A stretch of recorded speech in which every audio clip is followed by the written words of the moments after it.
What kind of people does your network want to introduce, right?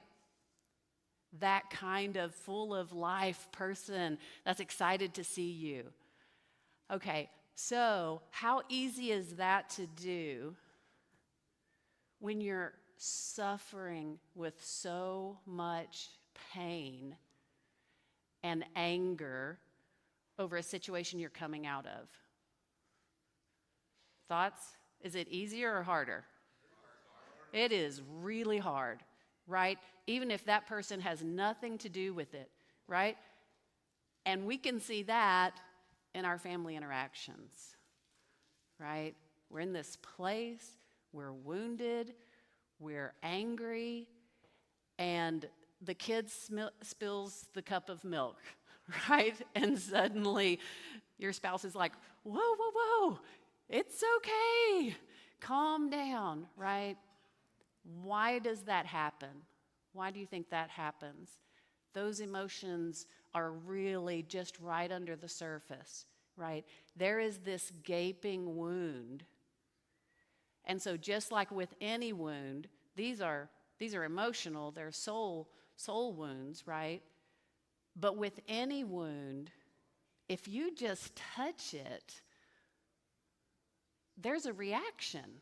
It can greatly improve that situation with those around you, to be able to find ways to process these emotions, to find ways to step into healing. I've coached executives in a lot of different capacities. Usually I work with an executive team, a CEO, or someone the CEO is having trouble with, and I coach them in emotional intelligence. But I've also coached professionals and executives that are in transition, like you. And can I tell you that sometimes when we're talking about, okay, how are you going to show up in this interview? Let's do some role playing, or let's talk about, that job search. If they are still hurt and angry, I can literally see by the look on their face. I can see the steam coming off the top of their head, right?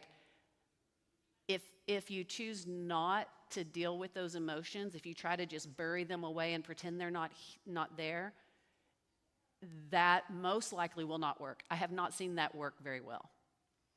And in the team of executives in transition that I've coached before, oftentimes we would even laugh about it because it was so consistent that when they would come to the coaching meeting and we would talk about areas of their job search, it was so consistent that the week that they just exploded and gave up, and this is just all, had this big emotional eruption, the next week or two they would see openings come up, right? Because they finally stopped pushing that down, and then we would talk about it and we would get that person to the other side of it.